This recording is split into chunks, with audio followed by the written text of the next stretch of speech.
Collinear का मतलब, ये जो कोलिनियर लफ्ज़ लिखा हुआ है इसका मतलब वही होता है जो हमने अभी फोर्थ क्वेश्चन के अंदर किया था। फोर्थ क्वेश्चन में हमने क्या किया था कि पॉइंट्स क्या स्ट्रेट लाइन के ऊपर आते हैं, लाई करते हैं कि नहीं करते। तो कोलिनियर पॉइंट्स भी वही होते हैं जो स्ट्रेट लाइन के ऊपर करते हैं लाई। स्ट्रेट लाइन है, उसके ऊपर जितने पॉइंट्स आ रहे हैं उस सारे पॉइंट्स को हम कहते हैं कोलिनियर है। तो अब यहाँ हमारे पास दिए ही तीन हुए हैं, तो तीन को ही हम चेक करेंगे कि वो कोलिनियर पॉइंट्स हैं कि नहीं। तो वैसे ही डिस्टेंस फार्मूला लगा के बारी बारी सारे कोऑर्डिनेट्स सारे डिस्टेंस निकालेंगे। A B x2 - x1 square plus y2 - y1 square. 3 square 9, या आपके पास 12 हो जाएगा। 12 का स्क्वेयर 144।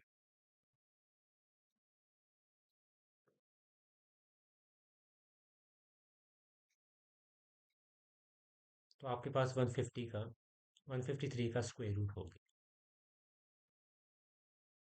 फिर बी सी, x2 - x1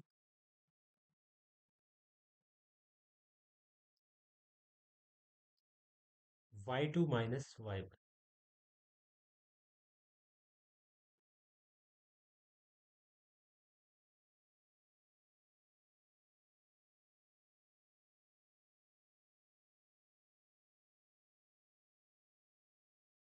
ये आपस में ऐड हो जाएंगे, 5 हो जाएगा। 5 का स्क्वायर 25। ये भी आपस में ऐड हो जाएंगे क्योंकि माइनस माइनस प्लस होता है। तो 20 हो जाएगा। 20 का स्क्वायर 400। तो आपके पास 425 हो जाएगा। और फाइनल आपके पास वैल्यू होगी सी ए, x2 - x1 square y2 - y1।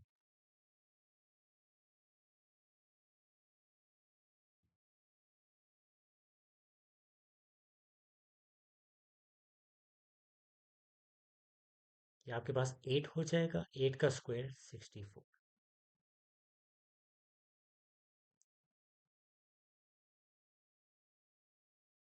अब इन तीनों में सबसे बड़ी वैल्यू क्या है? B C. जिस तरह आपके क्वेश्चन 4 के अंदर भी आपको याद होगा कि बी सी वैल्यू सबसे बड़ी आ रही थी। तो यानी कि बी सी सबसे बड़ी वैल्यू है। सबसे यानी कि दो जो डॉट्स हैं उनके दरमियान सबसे बड़ा जो डिस्टेंस है वो बी और सी में है। तो जाहिर सी बात है ए उनके दरमियान में कहीं लाई करेगा। एग्जैक्टली सेंटर में लाजमी नहीं है कि बिल्कुल सेंटर में ही हो, इन दोनों के कहीं भी हो सकता है। तो लेकिन ये हमें पता है कि उसके सेंटर में कहीं लाई कर रहा है, बीच में कहीं। तो इसी चीज़ को देख के आप लिख सकते हैं कि आपका जो बी सी है वो बराबर है पहले ए बी इस डिस्टेंस के प्लस इस डिस्टेंस के ए सी या सी। फुल लेंथ आपके पास बी सी है और उसको दो हिस्सों में उन्होंने डिवाइड किया हुआ है कि ए बी अलग हिस्सा है और ए सी अलग हिस्सा है। तो दो पोर्शंस हैं। आप इसको इस तरह समझ लें कि दो पोर्शंस हैं। तो B C is equal to A B plus A C या सी। तो अब आप इस सिंपल इनकी वैल्यूज पुट करें। बी सी की आपके पास क्या वैल्यू है? 425। ए बी की क्या वैल्यू है? 153 स्क्वायर रूट। और ए सी की क्या वैल्यू है? 68 स्क्वायर। स्क्वायर रूट दे के घबराना नहीं है। इनको आपको पता है कि आप इनको फैक्टराइज कर सकते हैं। तो सबसे पहले 425 को फैक्टराइज करते हैं। 5 के टेबल से होता है 1।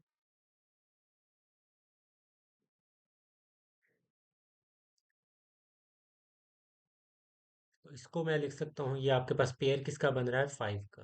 तो 5 बाहर आ जाएगा, बाकी जो नॉन पेयरिंग नंबर है 17 वो अंदर आ जाएगा। फिर आगे मैं 153 की कैलकुलेटर से मैं आप ऑलरेडी बता चुका हूँ कि डायरेक्ट हो दे, आप डायरेक्ट 425 स्क्वायर रूट लिखेंगे वो और ऑटोमेटिकली उसको 5 इंटू स्क्वायर रूट 17 में कन्वर्ट कर देगा। ये आपका 3 से हो रहा है डिवाइड, 51 पहले, फिर दोबारा 3 से हो रहा है 17 और इसके बाद थ्री डबल दो दफ़ा आ रहा है तो 3/17 का किसी के साथ पेयर नहीं बन रहा तो 17 स्क्वायर रूट के अंदर। और फाइनल आपके पास 68 है। 34, 17, 17, तो टू का पेयर बन रहा है, टू के साथ वो बाहर आ गया और 17 फिर से अंदर। पिछले क्वेश्चन में मैंने बताया था कि 17, जो पिछले से पिछले फोर्थ क्वेश्चन में मैंने बताया था कि 17 स्क्वायर रूट कॉमन आ जाएगा, बाकी क्या बचा, 3 + 2।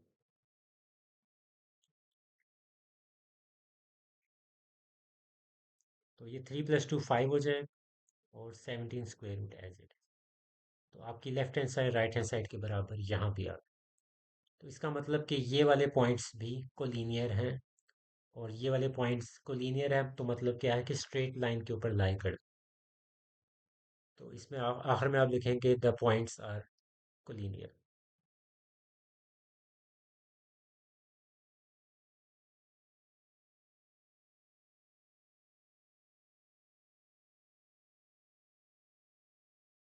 चेक करना है कि इक्विलेटरल ट्राइंगल के पॉइंट्स बनते हैं कि नहीं बनते।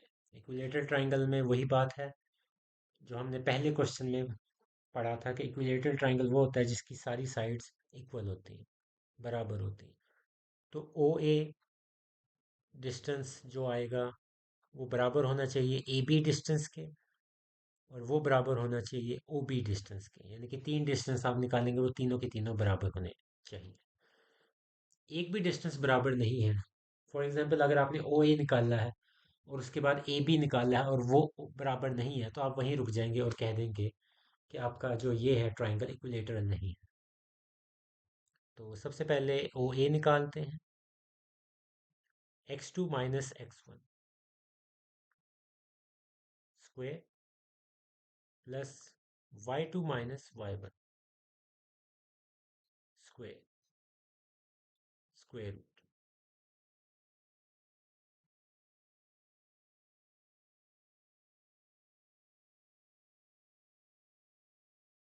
स्क्वायर स्क्वायर रूट से कैंसिल हो गया, ये थ्री बचा, 3 + 1 4 हो जाए, और फोर का स्क्वायर रूट आपके पास 2 आ गया।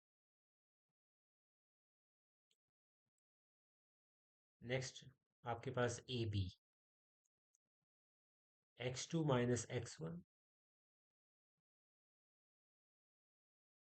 स्क्वायर y2 - y1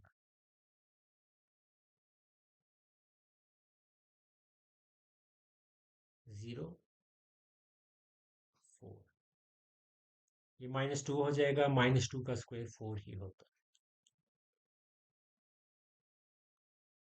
4 का स्क्वायर रूट अल्टीमेटली आपके पास 2 आ जाएगा। और आखिरी वैल्यू आपके पास निकालेंगे ओ बी या B O. x2 - x1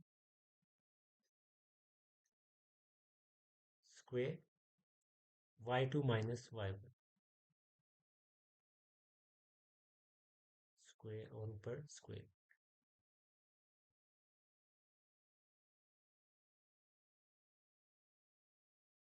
square square root से ख़त्म हो गया, 3 आ गया, 3 + 1 4 स्क्वायर रूट, और ये भी आपके पास 2 आ गया। यानी कि आपने तीन साइड्स निकाली हैं और तीनों साइड्स बराबर हैं, इक्वल है।